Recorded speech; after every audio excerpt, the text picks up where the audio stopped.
بسم الله الرحمن الرحيم. ألف لام ميم. تنزيل الكتاب لا ريب فيه من رب العالمين. أم يقولون افتراه بل هو الحق من ربك لتنذر قوما ما أتاهم من نذير من قبلك لعلهم يهتدون. الله الذي خلق السماوات والأرض وما بينهما في 6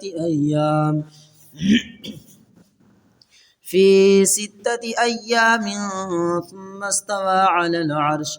ما لكم من دونه من ولي ولا شفيع أفلا تتذكرون. يدبر الأمر من السماء إلى الأرض ثم يعرج إليه في يوم كان مقداره 1000 سنة مما تعدون.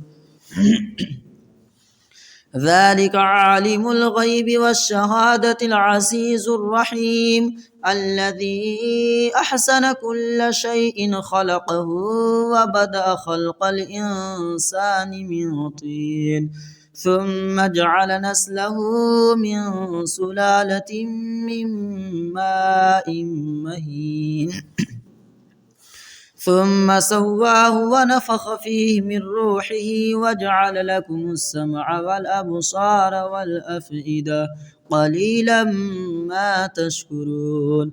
وقالوا أئذا زللنا في الأرض أئنا لفي خلق جديد بل هم بلقاء ربهم كافرون. قل يتوفاكم ملك الموت الذي أكل بكم ثم إلى ربكم ترجعون. ولو ترى إذ المجرمون ناكسوا رؤوسهم عند ربهم ربنا أبصرنا وسمعنا فارجعنا نعمل صالحا إنا موقنون. ولو شئنا لآتينا كل نفس هداها ولكن حق القول مني لأملأن جهنم من الجنة والناس أجمعين فذوقوا بما نسيتم لقاء يومكم هذا إنا نسيناكم وذوقوا عذاب الخلد بما كنتم تعملون. إنما يؤمن بآياتنا الذين إذا ذكروا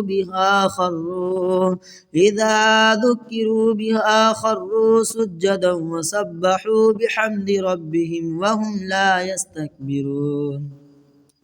تتجافى جنوبهم عن المضاجع يدعون ربهم خوفا وطمعا ومما رزقناهم ينفقون فلا تعلم نفس ما أخفي لهم من قرة أعين جزاء بما كانوا يعملون. أفمن كان مؤمنا كمن كان فاسقا لا يستوون. أما الذين آمنوا وعملوا الصالحات فلهم جنات المأوى نزلا بما كانوا يعملون.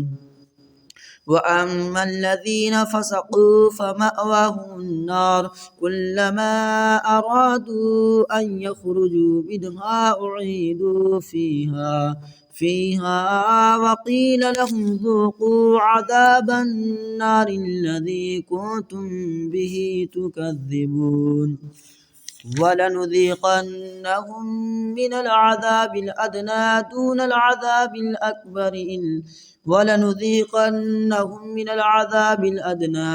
العذاب الأكبر لعلهم يرجعون. ومن أظلم ممن ذكر بآيات ربه ثم عارض عنها إنا من المجرمين منتقمون. ولقد آتينا موسى الكتاب فلا تكن في مرية من لقائه وجعلناه هدى لبني إسرائيل وجعلنا منهم أئمة يهدون بأمرنا لما صبروا وكانوا بآياتنا يوقنون إن ربك هو يفصل بينهم يوم القيامة فيما كانوا فيه يختلفون أولم يهد لهم كم أهلكنا من قبلهم من القرون يمشون في مساكنهم إن في ذلك لآيات أفلا يسمعون أولم يروا أنا نسوق الماء إلى الأرض الجرز فنخرج به زرعا تأكل منه أنعامهم وأنفسهم أفلا يبصرون ويقولون متى هذا الفتح إن كنتم صادقين قل يوم الفتح لا ينفع الذين كفروا إيمانهم ولا هم ينصرون فعارض عنهم وانتصر إنهم منتصرون صدق الله العظيم.